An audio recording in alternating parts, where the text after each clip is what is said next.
Hello everyone, welcome back. Today I'm going to be talking about Radical Firearms AR-15s. And I do have two of them. One with a 16-inch barrel, and one is an AR pistol with a 7.5-inch barrel. Okay. Now the way I came about owning these two rifles is I bought these back in 2016 before the election. Okay. And basically everybody was saying that Hillary had a 99% chance of winning, and even though I already owned a number of ARs, I said, you know what, I'm never get a chance to buy more again. So basically I bought these two guys. I bought this one, the rifle I bought in June.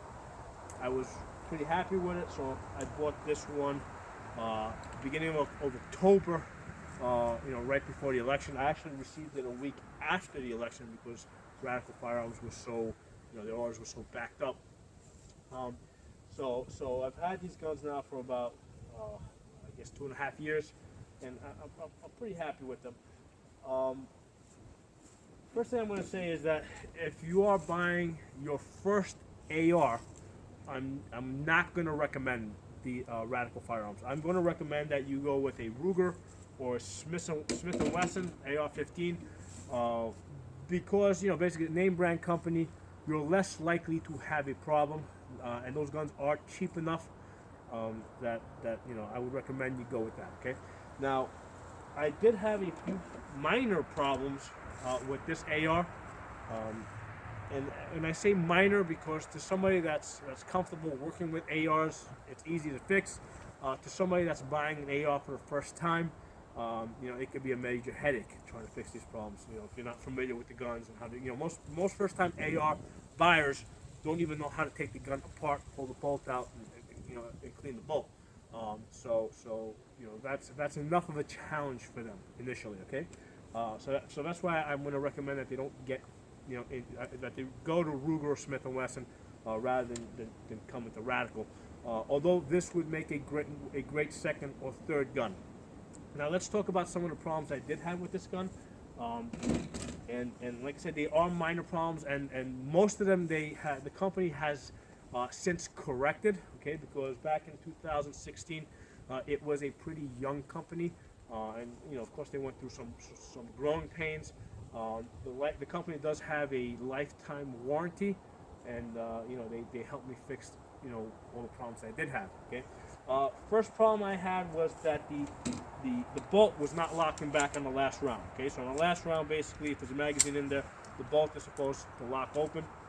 It was not locking open.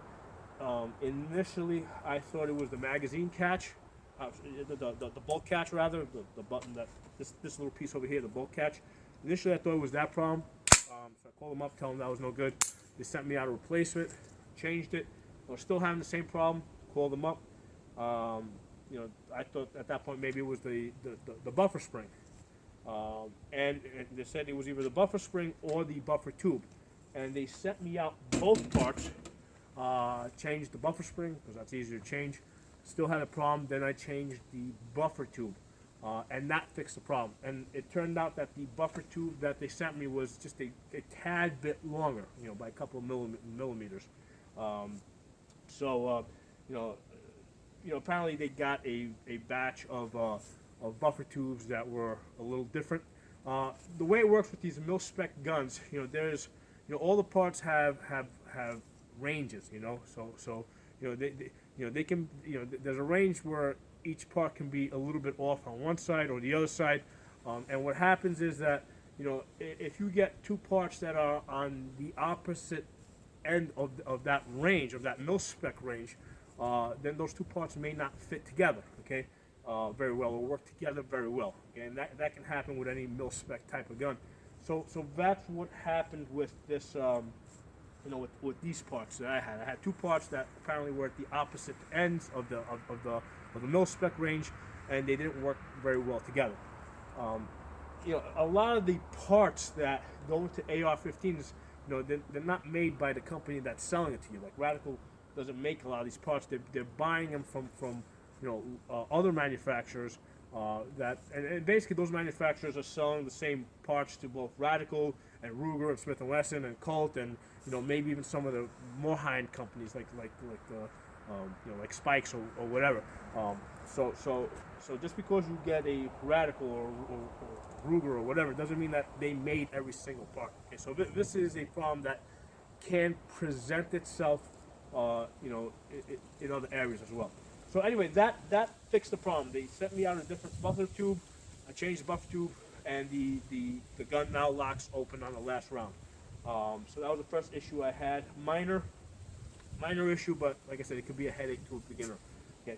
Second issue I had was after a couple months of shooting this, about 1,000 rounds, the gas block moved a little bit. Okay, because there's a tube up here where basically the gas comes out the barrel as the bullet passes, and then basically the gas goes back, pushes the bolt back, and that's what cycles the gun.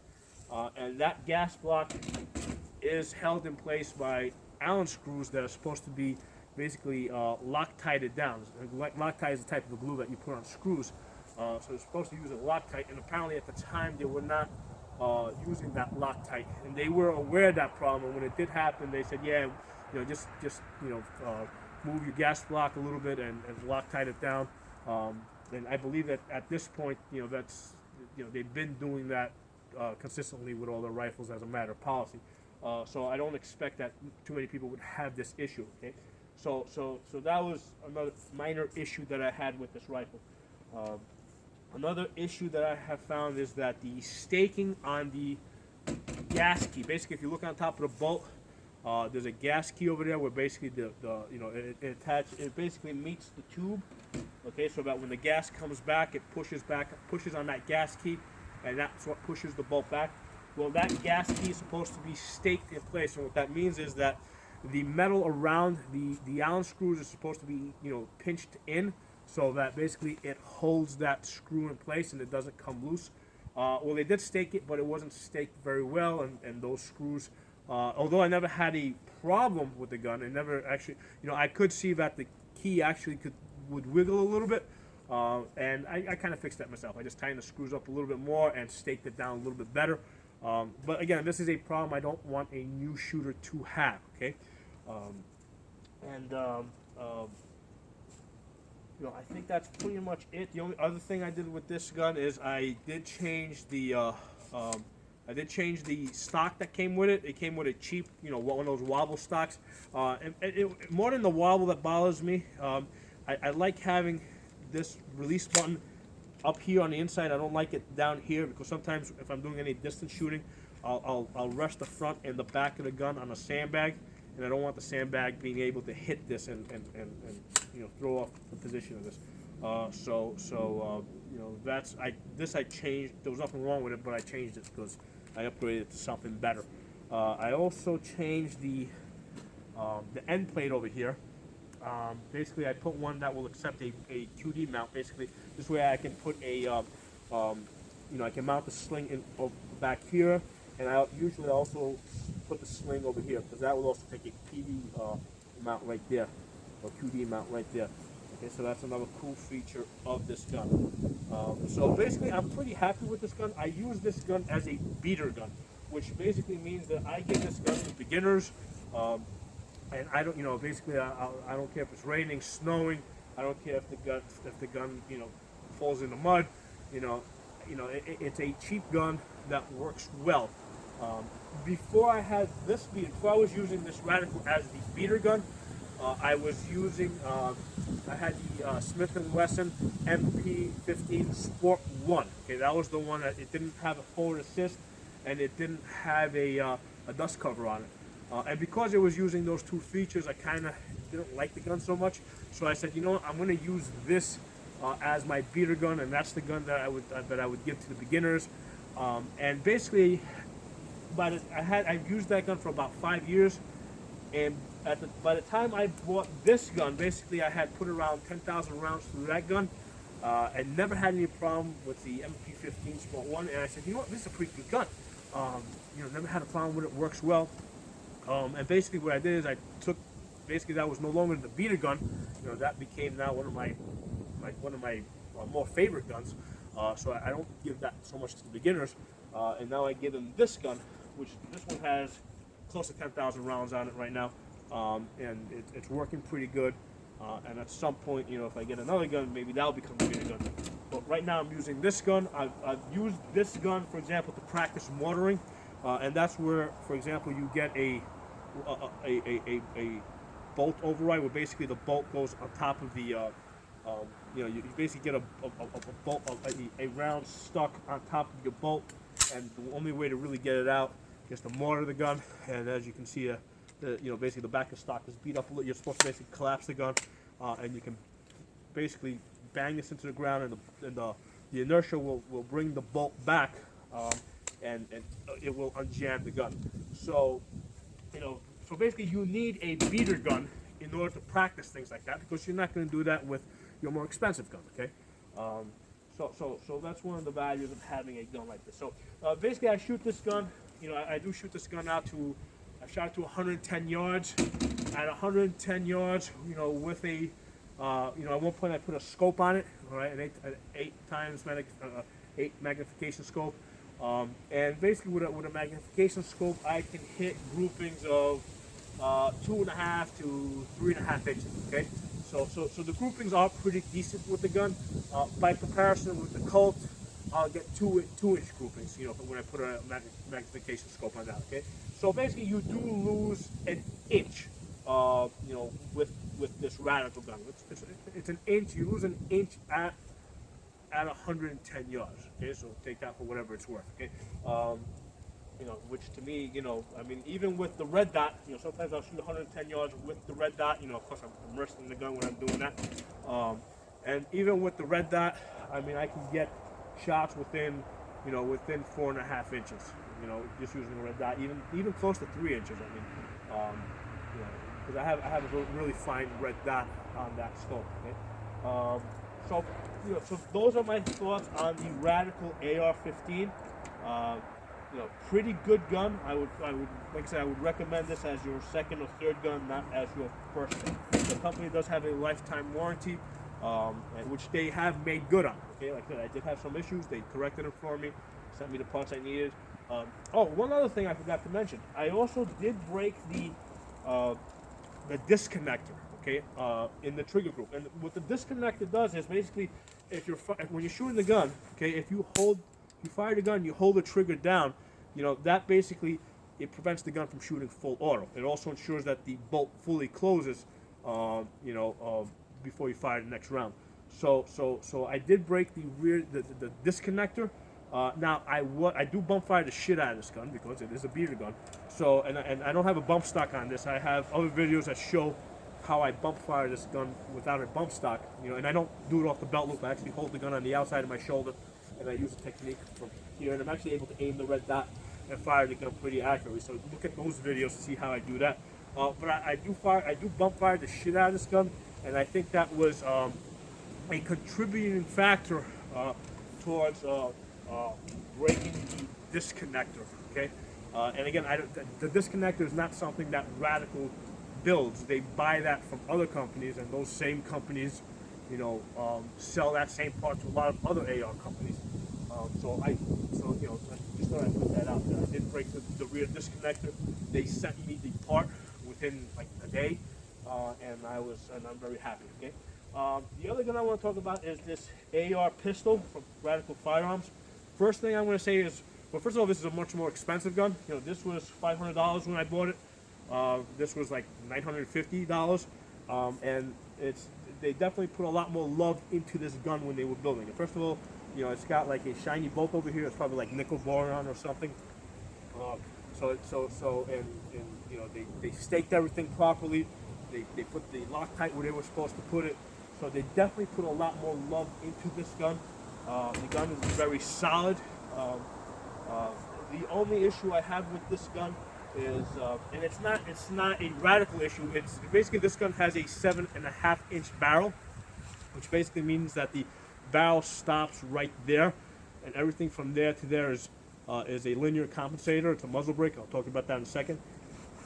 And because it only has a 7.5-inch barrel, basically the accuracy drops off. So basically at 30 yards, I shot this a little earlier, at 30 yards, that's my grouper, okay? I have one flyer down here. So if you include the flyer, at 30 yards, I have a 2.5-inch group. If you discount that, then I have a 1.75 inch group, and that's typically what I will see at 110 yards. Um, you know, with a 16-inch barrel. Here I'm seeing it at 30 yards, and that's not a radical issue. That's not an issue with radical firearms. That is an issue with the barrel just being 7.5 inches. Okay, you're going to lose a lot of velocity. You lose about half your velocity, and you also lose about half your energy. With this 16-inch barrel, I typically get around 1,200 foot-pounds of energy. Right, when I run it through a chronograph. When I ran this one through the chronograph, I get about 650 foot-pounds of energy. So I lose a lot of energy, I lose a lot of velocity, and by losing that velocity, because remember the 223 round was designed to go at a certain speed in order for it to be stable. So when it's going a lot slower, it's probably going to go, it's probably going to be less stable. That's probably the reason why the gun becomes less accurate. I'm going to guess that the twist rates are pretty much the same on the shorter barrels. So that's the one issue that I've had that you will have with any 7.5 inch barrel. Now maybe a 7.5 inch barrel from a better company might do a little bit better, but you're still going to have issues like that. Okay, you will do better if you have a 300 blackout, because a 300 if you change this barrel so that it's a 300 blackout. That round was designed to work better in shorter barrels. You get a more complete burn. Okay, it's supposed to get a full burn at 10 inches. So at 7.5 inches, it's going to you're not getting a full burn, but you're getting a lot more of a complete burn than you're going to get with 223. Okay, so that might be something to consider if you want the 7.5 inch barrel. The other issue that you're going to have with the 300 blackout is that, of course, it's a lot more expensive. It's about 3 times the price of 223. If you do get an AR pistol, you're going to definitely want to get a linear compensator. Basically, like I said, the barrel stops there.